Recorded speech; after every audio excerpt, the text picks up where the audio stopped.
hari aho nsanzwe mba muri uno mwanya, hari ibyo nsanzwe nkora muri kino gihe, hari uko niyumvira muri kino gihe, kandi ibyo byose nkabikora nzi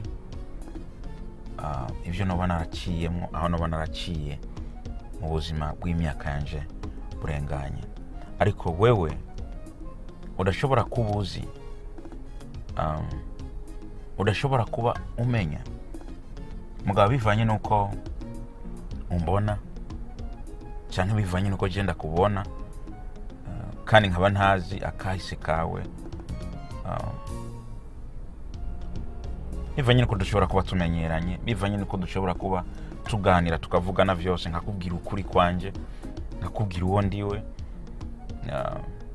bigatuma hari ubushobozi wewe ushobora kuba ufise bukomeye cyane, kandi buri mu bintu je noba nkeneye, noba nipfuza, mugabo kubera tuzinanye, kubera tubana, gasanga nta value, nta valere ndaguha. Ukaca usanga kubera ndagufata gutyo canke nguha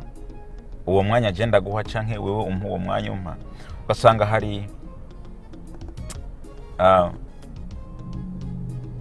ikintu wari kuronka muri uno mwaka canke ikintu nari kuronka muri uno mwaka biciye kuri wewe, mugabo bivanye na ya mind yanje, vya vyumviro vyanje canke vya vyumviro vyawe ufise kuri jewe, bigatuma ca kintu cyobonetse uno mwaka hiyongera ku imyaka 2. So ni vyiza kuda cha urubanza canke kuda vuga ngo ibi bintu ndabizi gutya cyangwa n'umuntu ndamuzi gutya na gutya gutya na gutya, utaraganira nawe, utaramuha akanya. Buriya imitwe yacu,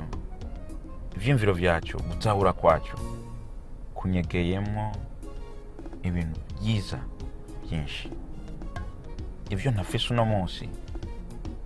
nuko bishika nkaba ntaraganira nawe cyangwa ntarakubwira ikibazo canje,